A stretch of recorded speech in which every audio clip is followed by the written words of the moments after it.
Welcome to STARCAST for Monday, the 23rd of August, 2021. My name's Eric Francis Coppolino, the host of Planet Waves FM and author of the Planet Waves horoscope, here with a short astrology update for you. Thanks for listening.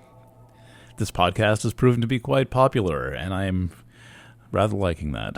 Great fun. All right, so wherever you may be out there in the world, I'm recording on Sunday night because there's like a hurricane coming up the coast or something to wherever, someplace it's raining and stuff. I thought I'd do this early just in case we lost power, which we don't usually, but heck, why not? So today, early this morning, about 8 o'clock Eastern, was the full moon in the last degree of Aquarius. I've said quite a bit about that moon. If you scroll down and listen to the last couple of episodes, you'll hear lots of descriptions about those last degrees of the zodiac and the mysterious degree of Aquarius 30, the soul emerging from its metamorphosis process and meeting its soul group, opposed by the sun in the last degree of Leo, the degree of the unsealed letter, the one about how all things are revealed. All right, so that's in the archives. Full moon is behind us, and that tension has pretty well eased away. It's interesting how that can be so palpable. I mean, like, you think, really you can feel the planets? Actually, yeah, you can feel the planets, especially something like the full moon. Gorgeous view last night of the moon with Jupiter behind it. I brought my guitar out to the courthouse courtyard, the county courtyard, and sat on a tree stump and looked up at the moon with Jupiter behind it. And I took a couple of hits on my vape, had my guitar, and sat there and just played guitar in the middle of the night, looking up at that thing, trying to visualize Jupiter being 1,200 times the size of the Earth. Now think about that. It looks like a little speck behind the moon, but in fact it is more comparable in size to the sun. Jupiter is so big it wobbles the sun in its orbit around the galaxy, and that was a fun meditation. And I'm not sure anyone's ever sat and played guitar in the Ulster County Courthouse front yard. Anyway, that's what I did. The moon is now in Pisces. The sun is now in Virgo, and that begins a whole new story. I've been writing about the holistic principle. That's what Virgo really is about in contemporary times. Virgo is the sign associated with integration and with healing. It's also, since astrology is really a thing devised in the Northern Hemisphere, it's about the harvest. So Virgo is the third sign of the current season we're in. If you're down under, that would be the third sign or third month of winter. If you're up in the Northern Hemisphere, it's the third sign or third month of the summer season. Virgo is a mutable sign. The seasons always end on mutable signs. So there's that feeling of change, of transition, of the slide from one season to the next. It's another one of those distinctly palpable sensations of when the sun is in a mutable sign. There's just that sense of transition in the air. The solstice is, the equinox, the Libra Equinox is on the 22nd. 1 month from now, we will get there in a future event. But again, 4 weeks left to this season. All right, so today on Sunday, we've got, let's see, just looking at Sunday's chart, we've got the chart for the ingress, and that's of the moon, the ingress, the sun. Okay, I guess that's it for Sunday. Monday, the main event of Monday is the moon passing through a kind of an opposition structure that is existing in the middle degrees of Virgo and Pisces. So in Virgo, there is Mars and Mercury. In Pisces, there's a centaur, kind of like Chiron, a little bit of a darker theme than Chiron, called Nessus, discovered in 1993. And the moon will make a conjunction to that at 9:23 a.m. Eastern Daylight Time. So when the moon makes a conjunction to Nessus, it's also making an opposition to Mars, an opposition to Mercury, and a conjunction to Neptune and Pallas Athene. So there's planets stretched across the divide, the imaginary divide between Virgo and Pisces, and then the moon slips in there. It is there now. The moon slips in there and highlights that oppositional energy. And so, for example, what you've got are planets, Mars and Mercury, opposing this group in Pisces. And so we've got full activation of the Virgo-Pisces axis. Now, Nessus Nessus is a centaur, and it's a Neptune-like centaur. It's a little bit hazy and cloudy, and it has a theme in the myth of sexual transgression, but it's a hazy theme because the facts of the myth do not translate exactly out of ancient Greek, and so it's left ambiguous whether this sexual transgression was not one at all, whether it was fully voluntary, whether it was a toll paid for a river crossing, or whether it was some kind of a forced sexual incident. No, it is unclear, and I think this is an important theme of Nessus, which is that hazy sense that often exists around such experiences and such incidents, and it's calling for some clarity. The clarity comes through the detail seeking of Mars and Mercury in Virgo, and there is an important level in addressing these issues of getting the basic hard, cold facts out onto paper, whatever they may be, names, identities, the chronologies, and things like this. And then there is the feeling level of the event, the feeling level of the incident, and then the feeling that you carry with you into adulthood. That is difficult to grasp. The moon will be conjunct Neptune. Neptune's got a very wide orb of influence, and so even today, right now, with the moon just in the very early degrees of Pisces, I consider that a Moon-Neptune conjunction. So Neptune is not adding to the clarity of anything. It is a foggy feeling thing, and again, can be this sense of disappearing, of denial, of drift, of delusion, of uncertainty, of something emotionally, and so you can't exactly really trust your emotions for the next couple of days. You have to just sort things out and give them time. Pisces, as do the other mutable signs, always benefits from things being given time to work out and time for the facts to come out. Of note, and I've been tracking this for a while, but I haven't said anything about it in this particular forum, we are living with a conjunction of Pallas Athene and Neptune. This is Pallas has a 4-year orbit. It's an inner belt. It's a main inner belt asteroid. I think the fourth asteroid discovered in the early 19th century, and one of the larger ones.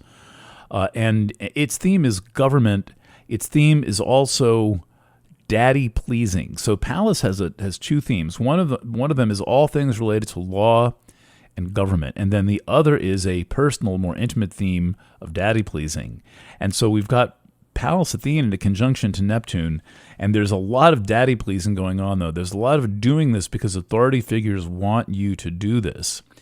And that will seem to go along just fine until it's not, until there's a real problem that starts to become manifest. And actually, I mean, you don't have to look too far to see evidence of that problem, but Neptune's influence is going to provide a shield and make people want to deny that, because once you acknowledge that there's a problem, and this is true of any, I think, serious personal problem, particularly something associated with anything about Neptune. For example, overuse of a substance or of alcohol, any self-destructive type of pattern, any persistent type of denial, the admission of the problem is such a big deal, because that's the threshold between being willing to acknowledge everything that the problem itself is concealing,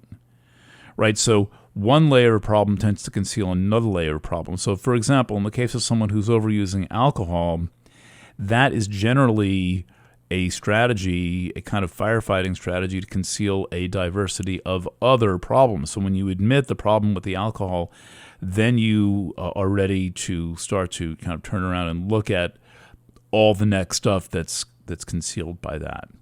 And so this is where we stand in many ways as a society. Is certainly worse in some parts of the world than in others. Things are very, very rough in Australia right now. My heart goes out to you, although it does seem that in some places people are starting to wake up and pay attention. This is now the spiritual quest that we face. What we call spirituality is not about seeming like a good person.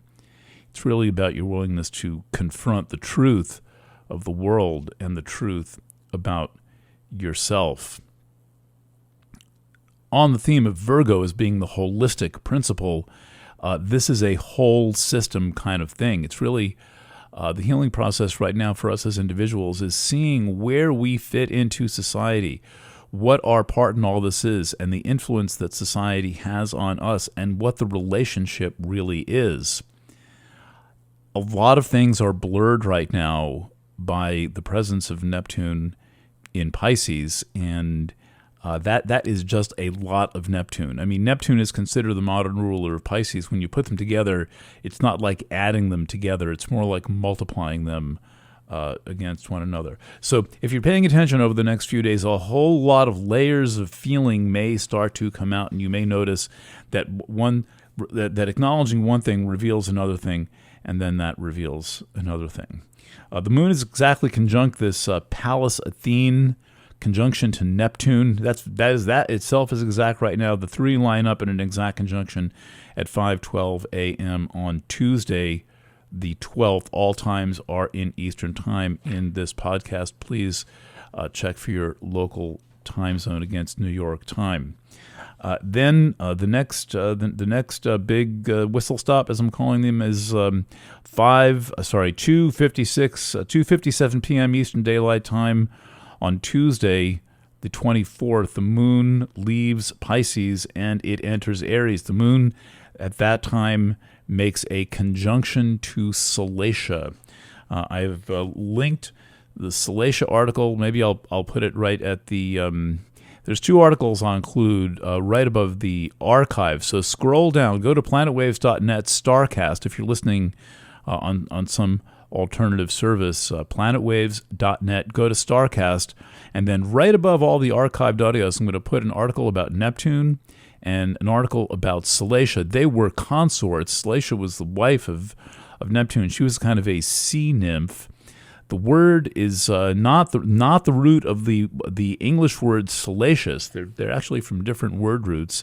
Did a lot of research into this, and including with the help of the editor of the Etymology Online Dictionary, who explained the rules of etymology to me. And that was our kind of test case where I actually got why when something sounds like something, it doesn't mean that it actually comes from that word root.